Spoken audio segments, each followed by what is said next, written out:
వారు మాట్లాడిన మాటలపైన ఈరోజు ప్రెస్ మీట్ పెట్టడం జరిగింది. ఆ ప్రెస్ మీట్లో కొంతమంది పేటీఎం గ్యాంగు చిల్లర మల్లర మాటలకి పరిమితమైనారని చెప్పి కూడా మనకి క్లియర్ కట్గా చూస్తే అర్థమవుతుంది.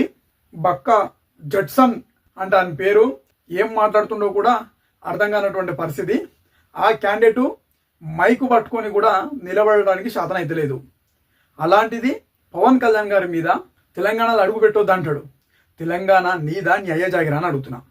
ఈరోజు తెలంగాణ గడ్డ మీద పుట్టిన బిడ్డగా, తెలంగాణ ఉద్యమకారుడిగా కొట్లాడి తెచ్చుకున్న తెలంగాణ రాష్ట్రం మాది, నీది కాదు. తెలంగాణ ఉద్యమ సమయంలో నువ్వు ఎక్కడ దాచుకున్నావో కూడా ఈరోజు తెలంగాణ ప్రజలకు చెప్పాల్సిన అవసరం ఉంది. అదేవిధంగా నువ్వు పవన్ కళ్యాణ్ గారి మీద మాట్లాడిన మాటలు ఎంబడే వెనుకకు తీసుకోవాలి. పవన్ కళ్యాణ్ గారికి బహిరంగ క్షమాపణ చెప్పాలి. లేకపోతే నిన్ను ముట్టడిచ్చే ప్రయత్నం కూడా చేయాల్సి వస్తుంది. కానీ నీ గురించి కొద్దిగా తక్కువ మాట్లాడితేనే బాగుంటుందని నేను అనుకుంటున్నాను. నువ్వు ఎంత కమ్ముడు పోయినావో కూడా చెప్పాల్సిన అవసరం ఉంది.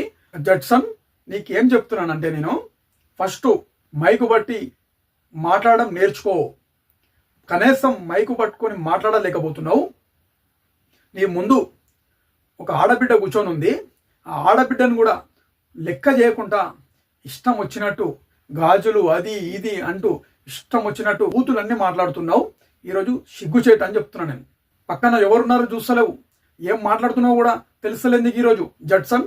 లేకపోతే తరిమి కొట్టాల్సిన అవసరం ఉంటుంది. నీకే కబడ్దారు చెప్తున్నా. నువ్వు మాట్లాడిన మాటలకి నాకు చాలా మాటలు వస్తున్నాయి. కానీ జనసేన పార్టీ అధ్యక్షులు శ్రీ కొణిదెల పవన్ కళ్యాణ్ గారు మాకు నేర్పించిన సంస్కారం మమ్మల్ని ఆపుతుంది కాబట్టి నేను మర్యాదగానే మాట్లాడుతున్నా. నువ్వు మాట్లాడిన మాటలన్నీ కూడా ఈరోజు ప్రజలు గమనిస్తున్నారని చెప్పి కూడా నీకు తెలియజేసుకుంటూ